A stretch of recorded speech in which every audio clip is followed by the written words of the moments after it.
Good morning. Good morning. Good morning. I greet you in the name of our Lord Jesus, and we're so happy to be together in the house of the Lord today. So happy you've chosen to worship with us, those of you in person and those who worship with us online. We give you a special greeting because you're part of our church community. And I hope that you will feel inclined and inspired to sign the attendance registry pads found in each pew. If you'll pass that along the pews, it helps me so much to be in touch with you and to be sure our office has your current information for email and phone calls. Holy God of light and love, as we light this Paschal candle in the season of Easter, remind us that Easter continues in our hearts each day. And through each occasion of worship, every Sunday is an Easter celebration to remember our Savior's resurrection. So, light of the world, shine in our hearts. Draw us out of darkness into your light. May we worship you in spirit and in truth, in the light of your love this day, with gratitude in our hearts. Amen.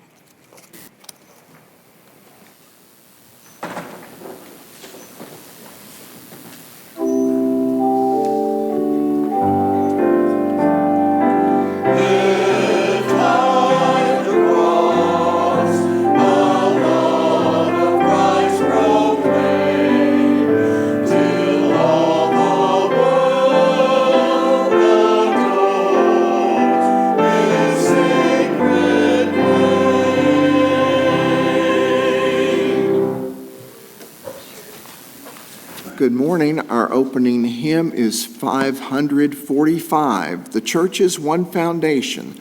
We'll sing verses 1, 2, and 5 of 545. Please stand.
Let us join together in our affirmation of faith, following the tradition of the Apostles' Creed, number 881. I believe in God, the Father Almighty, maker of heaven and earth, and in Jesus Christ, his only Son, our Lord, who was conceived by the Holy Spirit, born of the Virgin Mary, suffered under Pontius Pilate, was crucified, dead, and buried. The third day he rose from the dead. He ascended into heaven and sitteth at the right hand of God, the Father Almighty. From thence he shall come to judge the quick and the dead.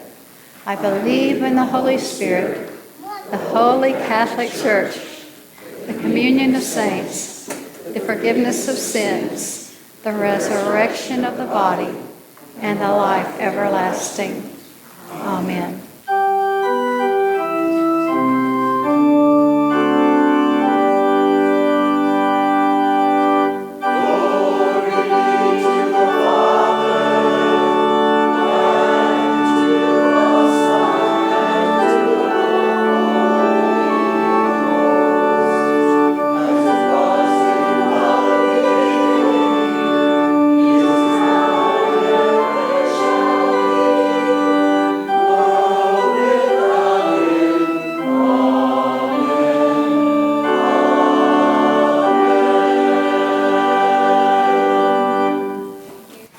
The house of the Lord shall be known as a house of prayer. Our Lord invites us into this ministry and wants to hear our prayers of thanksgiving and intercession. And it's such a privilege to pray for others. And we want to keep our prayer list before us. If you don't want to recycle your bulletin today, I encourage you to keep it through the week to remember all these special people whom we want to remember, and all the more reason for the Tuesday morning prayer group to help us lift all these individuals in prayer. Gracious and loving God, we give you thanks and praise for your constant love for us, your steadfastness, all your provisions, dear Lord. We thank you that where we have an abundance, you give us ways to share from your resources so that others might have enough. So our minds and our hearts are on these children in Liberia and those who give them care, and the bishops and mission leaders that guide those ministries. We thank you for an opportunity to help the children to be healthier and to be strong, and to know God loves them. So we bring you our prayers this morning for health and healing for so many whom we've named aloud, oh God, and those special ones whom we name from our hearts. We pray for the continued ministries of this church and all churches in your kingdom, that we might have a strong message of your justice and righteousness and love, your peace and your hope, your grace. So we're grateful for your table, which is a sign for us of the abundance of your love, the abundance of Christ's gifts through his whole being, his body, his blood, his heart, his spirit are given to us. And so we ask your blessings on this holy meal today, that we might grow stronger as individuals in your kingdom, but also stronger as a church family, to be a light in this world for Christ, who is light and love. And so we make our prayers in his name and for his sake, as we remember Christians around the world, even in Liberia, who are praying with us this precious prayer our Lord has taught us. Our Father, who art in heaven, hallowed be thy name. Thy kingdom come, thy will be done, on earth as it is in heaven. Give us this day our daily bread, and forgive us our trespasses, as we forgive those who trespass against us. And lead us not into temptation, but deliver us from evil. For thine is the kingdom, the power, and the glory forever. Amen. This time I'd like to welcome our ushers forward as we prepare to present God's tithe, our gifts and offerings.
generous God.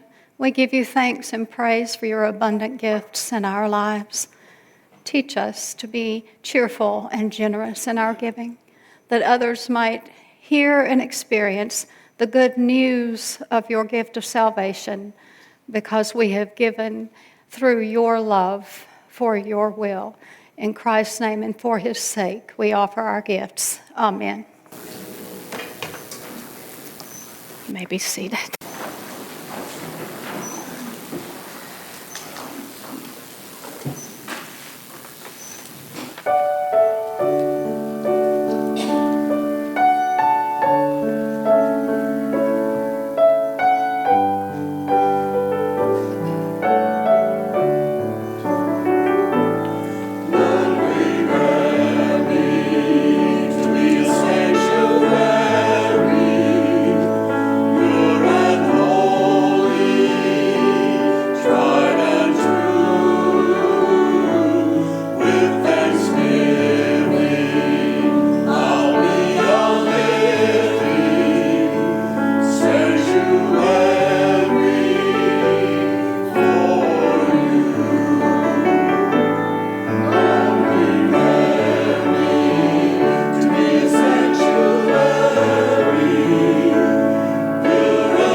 A reading this morning from the first letter of Peter.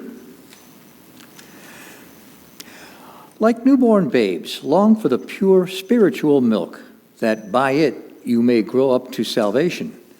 For you have tasted the kindness of the Lord. Come to him, to that living stone, rejected by men, but in God's sight chosen and precious. Like living stones, be yourselves built into a spiritual house, to be a holy priesthood, to offer spiritual sacrifices acceptable to God through Jesus Christ. For it stands in Scripture, behold, I am laying in Zion a stone, a cornerstone, chosen and precious, and he who believes in him will not be put to shame. To you, therefore, who believe, he is precious. But for those who do not believe, the very stone which the builders rejected has become the head of the corner, and a stone that will make men stumble, a rock that will make them fall. For they stumble because they disobey the word, as they were destined to do. But you are a chosen race, a royal priesthood, a holy nation, God's own people, that you may declare the wonderful deeds of him who called you out of darkness into his marvelous light. Once you were no people, but now you are God's people. Once you had not received mercy, but now you have received mercy. The word of God for the people of God. Thanks be to God. I was in the 8th grade This was a few years back, folks.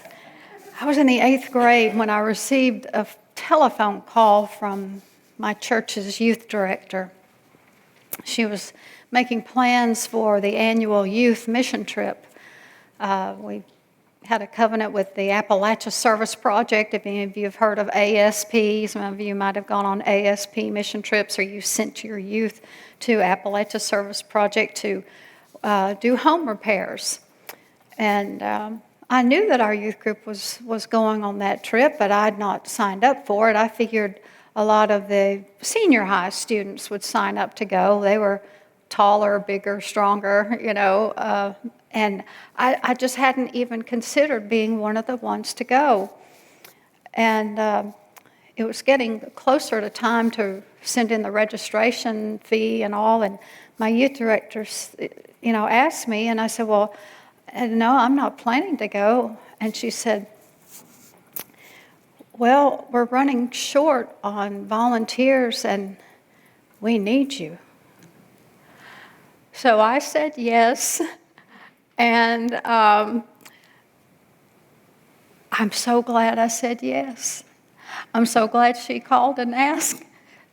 She was pretty desperate to have to, call me, because I had no experience, none, about how to swing a hammer or slap a coat of paint on a wall or anything like that. And I'll let you know that very first summer was one in a line of more summers to come, because I fell in love with mission work like that, home renovations, and meeting the wonderful people throughout the Appalachian Mountains. We went to parts of upper East Tennessee and Kentucky and southern Virginia. And it was on those trips that I learned terms and principles such as righty-tighty, lefty-loosey, and measure twice, cut once. Those were very helpful bits of information. Never did I dream. I thought I would probably just be painting, but they needed all of us to participate in chinking a log cabin. I'd never even heard of chinking. We learned to chink log cabins. They needed me to repair a broken window, so I learned how to cut glass and fit it into the window frame. So it was really a learning experience. And the homes we worked on were on up in age and had been in the family line for generations, some of them. And you could see how the sun and wind and rains and storms had taken an impact on many of these homes on which we worked, and a lot of them needed new roofs or patched roofs and all. But through that ministry, we were not doing a lot of replacing or renovating. We were doing a lot of restorative work. And the first night we arrived, each year that I went as a youth, and then after I became a minister, I took my youth group, so I went for many years, and the tradition was on the first night of the week, the staff members taught us the rules. And the first rule was respect the family whose home you are seeking to repair. And they told us that we would see situations where many of us might say, let's gut it, They said, we don't use the word gut here. They said, we use words like remove, replace, restore, renew. And so those were very helpful lessons for me even now in this time in my ministry, to learn to use the proper words within the rules of safety and the policies and procedures, that we want to do no harm. We want to renew and replace and remove. And there's no gutting in church work, no gutting. But we did have to follow the local codes and regulations and policies. to be sure that we were following proper procedures and making the homes actually safer. I remember one time we finished a wheelchair ramp, and we were fairly certain we'd done the work properly, but it takes a codes inspector to come out and check the list to be sure everything's just right, measured properly, and that it's really going to be safe and effective for the people who live in the home. And so we waited. I think we were about finished on Thursday, but the codes inspector couldn't come on Thursday, so we went back to the same home on Friday and waited for his approval, and he got delayed. I think the county was short-staffed on codes directors, and so he finally came and checked the list. We wanted to be absolutely certain we had done our best to ensure the safety of the family, and so they could come and go with confidence. And so those were very good, meaningful lessons to help people make safe homes. And this past week, this past Wednesday, I was really honored to get to go to the Habitat for Humanity breakfast with Jane Whitaker, our lay leader, and represent the church. And our church was listed on the corps of volunteers, and Ab Brookshire has done a lot of hours for Habitat, and also a lot of the women prepare lunches for the workers. That's a very important part too. Well, watch out, Ab. You might have some competition on installing drywall and painting. I've learned how to cut glass safely.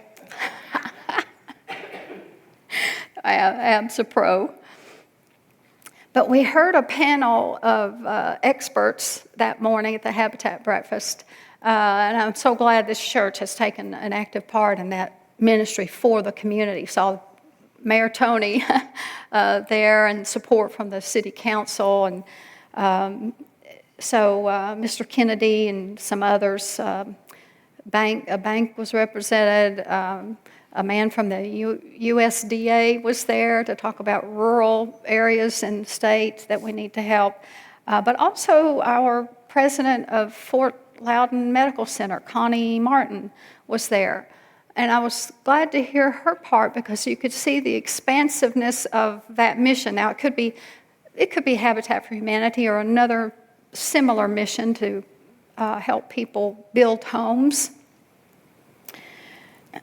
But you might think, well, what was a hospital CEO doing there? And she talked about the importance of knowing that the patients her hospital discharges have a safe home to go to for their recovery period, to be sure that those homes are safe and warm or cool, depending on the season, and dry and free from mold and things that might harm the patient or impede the progress of healing. At Appalachia Service Project, the motto was, or the slogan was, warmer, drier, safer. That's what we wanted to do for those homes, make them warmer, drier, safer. And other mission projects such as Habitat and ASP say, renovate, repair, and renew. And the banker talked about how expensive the home loans are now. And we all know how expensive housing is, whether you're renting or buying, still paying off your mortgage. And he said that the average home loan just a few years ago used to be, the average was $158,000, and now the average is $250,000, just in a period of just a few years. That has gone up almost $100,000. So it's very expensive for people to find adequate housing. So I appreciated all those remarks and learning how we as a church can be part of that, helping people have warmer, drier, safer homes in which to live. Well, the scripture this morning from 1 Peter, Peter's first letter, is about laying a foundation that is strong, that will last. And so to the ears and memories of the people who first read that letter from Peter, they would have known he was referencing the temple at Jerusalem, God's footstool in earth, connecting God of the heavens to his people on earth. That is the location of that temple, God's presence. And so as we think of how churches are constructed and designed and envisioned, and how the plans of the architects are implemented, we think about our environment, the community, the denominational expectations and policies. And let me tell you, United Methodist Church has a long list of policies and questions that the trustees of any church would have to follow. And we think about the aesthetics, the beauty of the place. And certainly we have been very blessed here for the people who were our forebears who planned well and made a beautiful space in which we can worship, and hopefully generations after us can continue to come and worship the Lord. Well, churches are also built for functionality, not just for beauty, but for functionality, and with a mission in mind, to be a light for Christ in this world. And so in 1 Peter, that second chapter, we hear that beautiful passage describing Christ as the cornerstone. Now, in our lives and in our faith, we understand that life doesn't always go as we plan or as we hope. And that passage mentions he is the stone that the builders rejected. He was rejected. He was despised. People were resentful of his gifts and leadership, his authority. And then, as we know, he had to give his life for the sake of his kingdom.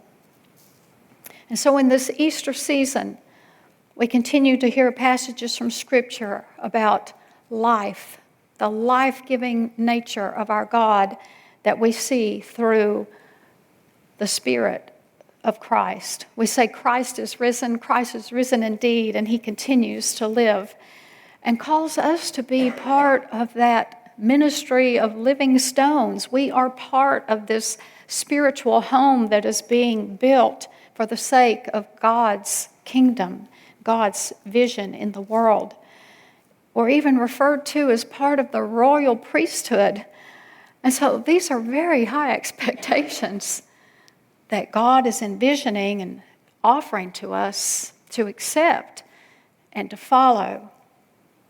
And so we are growing spiritually. And many times we see churches that want to expand, just like our education wing has helped us to expand our ministries so that the Girl Scouts can meet here, and other groups, over the years who've been a meaningful part of our ministry, as well as Sunday school and Vacation Bible School.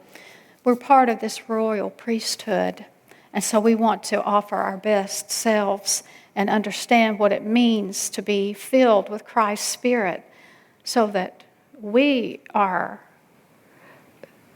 stones that God finds willing and useful and able. God will give us those gifts to be able. There's a very famous late architect, Frank Lloyd Wright.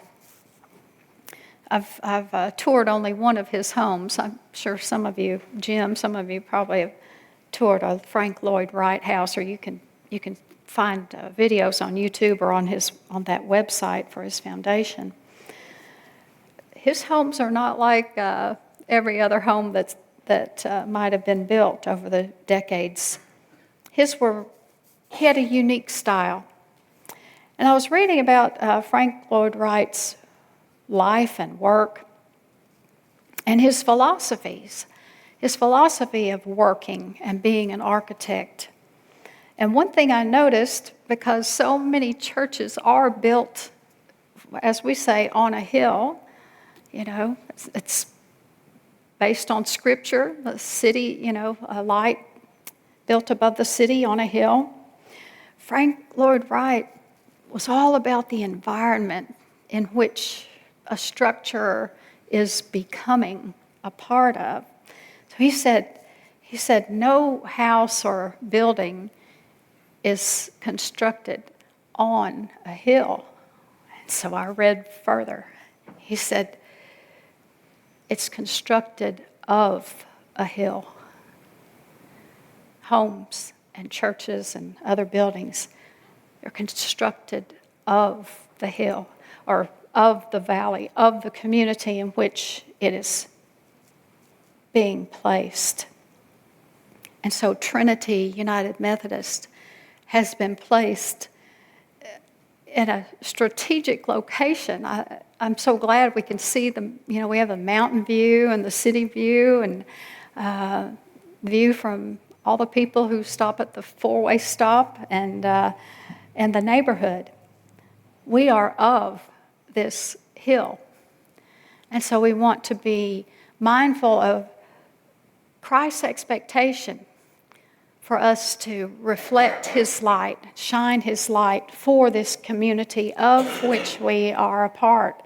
So I thank you for everything you do to maybe even smile on your way in from the parking lot to the door. Maybe that smile is someone's sign of hope for the day, one of the passersby, We are a light when people come to the blessing box and find it filled. We can be a light when we allow the children to play soccer on the field. And on the ministries go. Well, Frank Lloyd Wright said something else too. It's part of his philosophy of being part of community. He said every building has a mission. And so every home has the mission of being a place where the people who reside there feel loved and comfortable and at peace. And we could say the same for churches. Every church is constructed of a community to be a safe place where people can foster and find love and peace and hope and unity. And so as I was preparing for the prayers today for our health kits and the offerings for Kenya and the Philippines and all, I was reading about all these countries and where the United Methodist Church is present and what's the exact name of the country, what is the exact name of the town, what is the exact name of the current mission director there. I wanted to know all these important facts.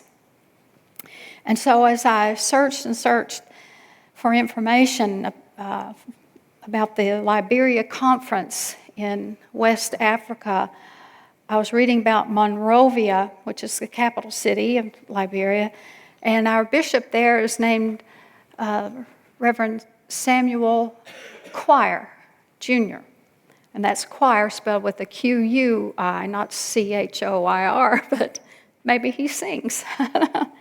But he has a lovely face. If you want to look him up on the Methodist bishop's website, you can learn about him. So I wanted to know who's going to oversee that. And then our friends here in Holston, Reverend Sam DeZobo, who serves in Knoxville and who's going to come to be our district superintendent this summer, is one who regularly travels to the Monrovia area. He said there are several mission sites in that region where he goes to oversee the distribution of the health kits and the food buckets and the school kits, other means of resources that Holston Conference provides. So we have a friend right here in Knoxville who's going to come serve with us in the Smoky Mountain District who has had his feet on the ground there in Liberia and has seen the faces of the children. And so I wanted to see whether there are any photographs of the School for the Deaf, which is a joint venture with some other churches in that area. the school for the orphan children, the school for the children who are deaf, the housing for those children. I was curious to find photographs. And those dwellings are so humble, we might say, so simply constructed. But they are so functional. There are successful ministries there, and many of the children who have come through the humble doors of those small buildings are now going on to university. So thank you for your dollars over the years, your offerings over the years that have made that mission possible. And so it doesn't matter how humble the dwelling is or how elaborate. If Christ is our sure foundation, we will find success because that is God's will for God's kingdom. And so God uses all those architects and builders and volunteers and novice volunteers to set that cornerstone in the right place so that the foundation is secure and the rest of the building is strong and functional and the people inside are safe and nurtured. And so as we think in our life here in church work, as I was reading the scripture and praying over it this week, I was thinking about all the doing in the life of our church. We like to stay active, and we collect for so many special offerings, and it makes us glad. I believe there's a lot of joy here because you can see the good response to every appeal we make in this community and beyond. It's really a marvelous thing, and I'm so pleased and proud. But I also thought about the renewal that's mentioned in the scripture. And if we're constantly doing, building, repairing, our bodies are human and just might become somewhat tired. And so we have to find a balance between the doing and the being. And so in keeping with that principle of following safety codes and regulations and building policies and all that's required through states and counties and cities and even in neighborhoods with their specific requirements, sometimes we need to take a pause and be sure that we are tending to our spirits so that we can be those living stones that are healthy and not exhausted. Because doing God's work can be a grand thing. But God also requires us to rest on the Lord's Day, right? Or find a Sabbath. And so I thought of 3 rules that John Wesley gave the Methodists of long ago.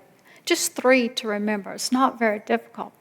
So when we go to bed at night, if we're thinking about answering Christ's call to be His living stones and part of that sure foundation, we're going to need our rest. And so at bedtime, I would suggest we think about the 3 rules and how Jesus himself was such a man of prayer. And so the first rule John Wesley gives is do no harm. Do no harm. That's the first rule. And oh, how that's needed in this day and age when we are constantly needing to learn, are we actually following Scripture when we say we are Christ followers? Are we actually following Christ's call and not the call of false teachers? And so the first question is very important. Did we do any harm today? So the first rule is do no harm. The second rule is stay in love with God.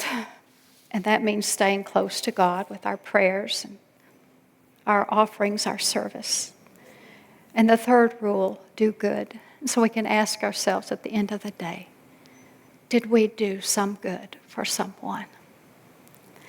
And so those rules are not as complicated as a city building code or such, We can probably remember that Christ wants us to do good, to do no harm, and to stay in love with God.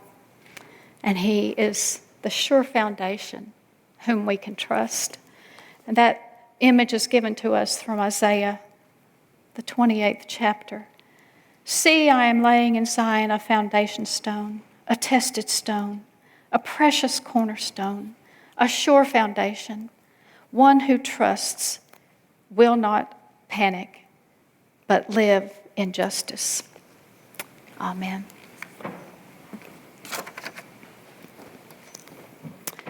We will follow now our communion liturgy. Page 13 in our hymnals.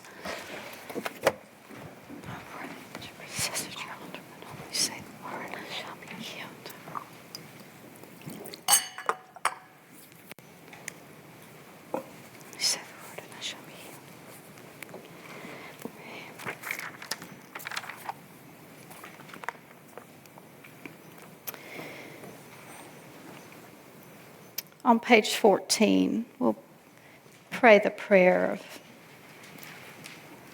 the presence of the Holy Spirit, page 14. Pour out your Holy Spirit on us here and on these gifts of bread and wine. Make them be for us the body and blood of Christ, that we may be for the world the body of Christ, redeemed by His blood. By your Spirit, make us one with Christ, one with each other, and one in ministry to all the world, until Christ comes in final victory and we feast at His heavenly banquet. Through your Son, Jesus Christ, with the Holy Spirit in your holy church, all honor and glory is yours, Almighty God, now and forever. Amen. The body of Christ, the bread of heaven, the blood of Christ, the cup of salvation.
Our closing hymn is 641, Fill My Cup, Lord. 641. Please stand.